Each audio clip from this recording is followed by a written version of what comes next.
Hammamizga ma'lumki, har bir davlatning o'z ramzi bor. Davlat madhiyasi ham mana shunday davlat ramzlaridan biridir. Bugungi kunda ayrim toifalar internet sarhadlarida davlat madhiyasi borasida, xususan u yangrayotgan vaqtda o'rnidan turish, unga ehtirom ko'rsatish borasida turli xil fitnalar va ixtiloflarni keltirib chiqarishmoqda. Ularning davosiga ko'ra, davlat madhiyasi yangrayotgan vaqtda o'rnidan turish, Allohdan o'zgaga ehtirom ko'rsatish, hurmat bajo keltirish bo'lib, bu o'z navbatida shirk amal hisoblanar ekan. Bu so'zlarning naqadar asossiz ekanini hozir ko'rib chiqishimiz mumkin bo'ladi. Umuman olganda islom shariatida dunyoviy masalalarda biror bir narsaga yoki biror bir shaxsga ehtirom ko'rsatish yoki uni hurmatini bajo keltirish taqiqlangan amal hisoblanmaydi. Xususan kishilarning o'zaro bir-birlari bilan bo'lgan munosabatda hurmat ehtiromni saqlash, ularning his-tuyg'ulariga nisbatan, ularning mavqelariga nisbatan odob va axloqda munosabatda bo'lish targ'ib qilinadi.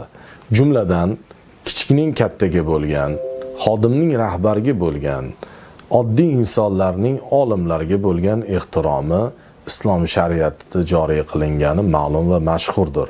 Bu ehtirom va hurmat albatta o'z navbatida davlat ramzlari, davlatning o'ziga xos mavqei va uni hurmat ko'rsatish jarayoniga ham tatbiq qilinishi oddiy hol.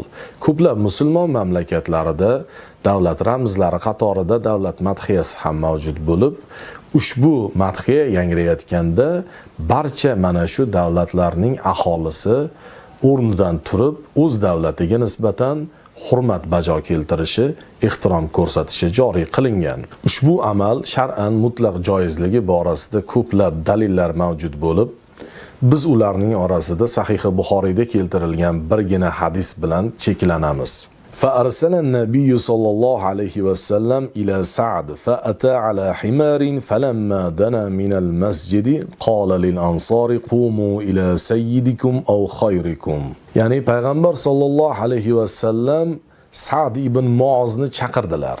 Ya'ni u kishini keltirishni buyurdilar. Sa'd ibn Muoz eshakka mingan holda Masjid-i Nabaviy tomon yaqinlashib borar ekan, Payg'ambarimiz sollallohu alayhi va sallam u kishini kelayotganini ko'rib, ansorlarga sayyidingiz, ya'ni rahbaringiz uchun o'rningizdan turinglar deb buyurdilar. Ushbu hadisdan ma'lum bo'ladiki, Avs qabilasining yetakchisi Sa'd ibn Muozni kutib olinayotgan jarayonida Payg'ambarimiz sollallohu alayhi va sallam u kishining hurmatidan, u kishining ehtiromidan ansorlarga o'rinlaridan turib kutib olishni buyurdilar. Sa'd ibn Muoz dunyoviy yetakchi edi. Madina shahrining katta rahbarlaridan, jumladan o'z qavmining sayyidi hisoblanar edi. Sa'd ibn Muoz dunyoviy rahbar edi. Chunki diniy rahnamo sifatida Madinada Payg'ambarimiz sollallohu alayhi va sallamning o'zlari mavjud edilar.